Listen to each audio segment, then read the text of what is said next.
Reform UK.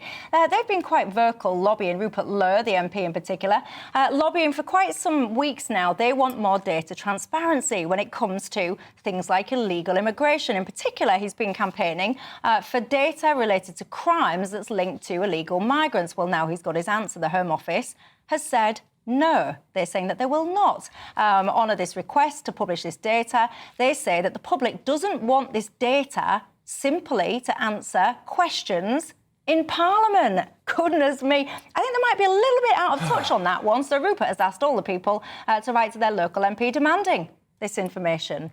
Ben Habib, where are you? I think Rupert is a superb warrior for common sense in the Commons. And I think he's absolutely right to be asking for that data. I think he should be going further and asking for data across different ethnic groups in different parts of the country and how it's working out in the criminal justice system, to shine a light on where it is that crimes are taking place and, you know, who's committing them. Not to weaponise ethnicities or differences between ethnicities, but to have an open and clear debate about it. The only thing I'd say about this request for information on crimes committed by illegal migrants is that, frankly, as far as I'm concerned, even one crime committed by an illegal migrant is an intolerably high level of criminality, because they shouldn't be here in the first place. In a sense, they've already broken, not in a sense, they have broken the law already to be in this country. And there should be a policy of detain and deport everyone that is in this country illegally. And actually, as I say, any number of crimes committed by them is any number of crimes too many. If you're listening on the radio, you will have missed the shocker that was Matt Stadland's face just then. What's the matter? Have we got a dispute? He has his head in his hands and everything. What's the matter? I just find it so offensive, so anger-inducing, this stuff from Rupert Lowe setting himself up as some sort of hero of the people, this multi-millionaire, radically educated member of the establishment, claiming to be anti-establishment and on the side of the people against crimes committed by illegal immigrants. As Ben has said, illegal immigrants, by definition, shouldn't be here in the first place. So you'll have people on the left and on the right united. By definition, they shouldn't be here. Why do we need to know how many crimes people who shouldn't be here are committing? They shouldn't be here. And so... Yeah, but they are. Yeah, they are. That's nice in your fancy world. No, it shouldn't be, but they are here. So we should understand what they're doing whilst they're here.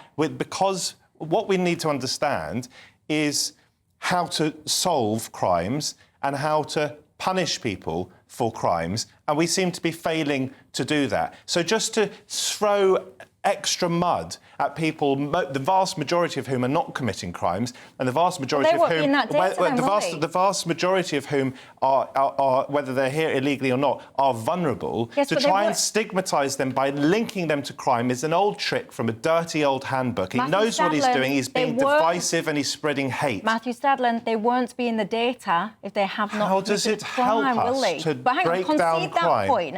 If you haven't committed crime, you're not going to be in the statistics. No, but what's he trying to do? But do you concede that? No, what he's trying to do... Hang on, no. I don't concede it, because what he's trying to do is to stigmatise people who are here illegally when they are already stigmatised, because they shouldn't be here. But he's trying to spread division and hate. We don't need to know how many crimes are committed by illegal migrants, because they shouldn't be here in the first place. But I think what Rupert is trying to do is to get the statistics out there so that the public debate can shift more strongly in favour of detain and deport, so that people understand that there's an assault going on our society. The government's already trying to do that. Yeah, but the government isn't. The Labour government does. You see what Yvette Cooper has been doing with deportations. Don't mess with Yvette Cooper. She is no friend of illegal immigrants, believe me. She is very, very hard. And the hope is that this Labour government will be more effective and more efficient than the last hopeless government, which was the Conservative government, in stopping illegal migration. But be under no illusion, Reform have absolutely no hope, if in the fantasy world of them ever getting into government, of sorting this out, because they want to do things like send people back to France. They're not allowed to do that, because guess what? The French won't allow them to do it. It's fantasy nonsense. Illegal immigrants shouldn't be here. We're trying to stop them as a country. Trying to stigmatise them by coming up with crime numbers for them is just spreading hate. Well, they should be stigmatised because they've come to the country illegally. Well, they already are to that extent.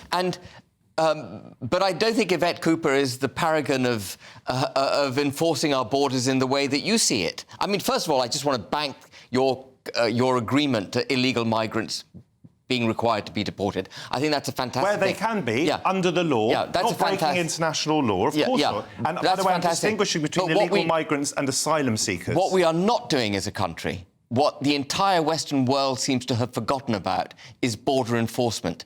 Borders are not just theoretical lines on a map. No, we should enforce them, yes. We should correct. absolutely enforce our borders. But they're not easy to enforce. They're not easy. People get on the backs of lorries or they jump on these dinghies with these evil people. But we are actually difficult to we stop. are, in fact, encouraging the trade.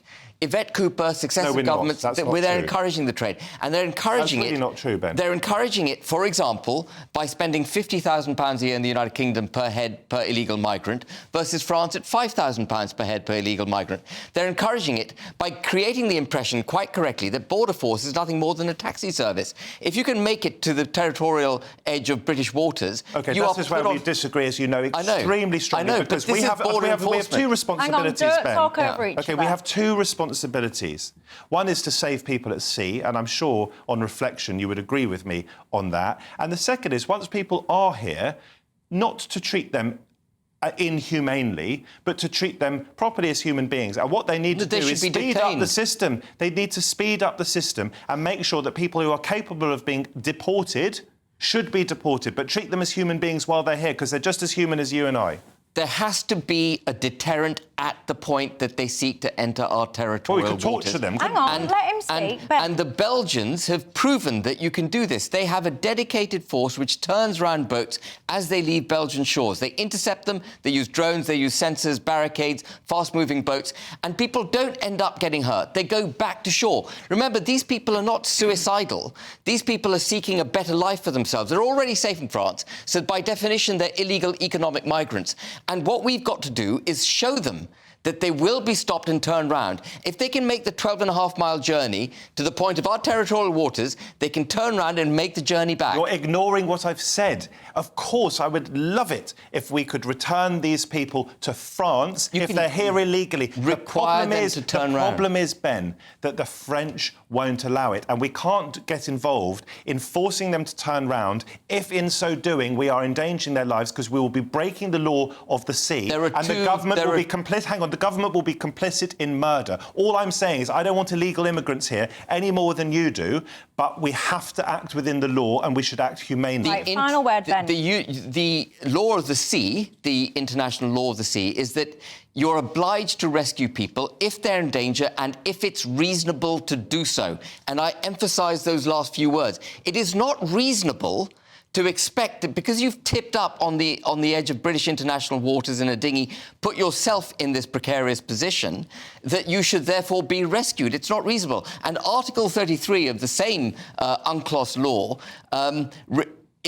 enables countries, empowers countries to enforce their borders in the sea, to require people who are seeking to enter their territorial waters illegally to turn around and go away. One sentence is entirely reasonable to save people in your territorial waters. Using the internet without a VPN is a bit like taking to the road without car insurance. All it takes is one unlucky moment to cost you a lot of cash. We want to help protect you. This video's sponsor, Private Internet Access, is the VPN to help keep you safe. Now, you might be asking, what is a VPN? Well, a virtual private network is an app that hides your IP address and safeguards your internet connection through an encrypted tunnel. This way, it shields your digital life from the eyes of those that are looking to exploit your private information. Whenever you connect to the internet on a public Wi-Fi network, such as at airports, coffee shops, friends' houses, or even in your own home,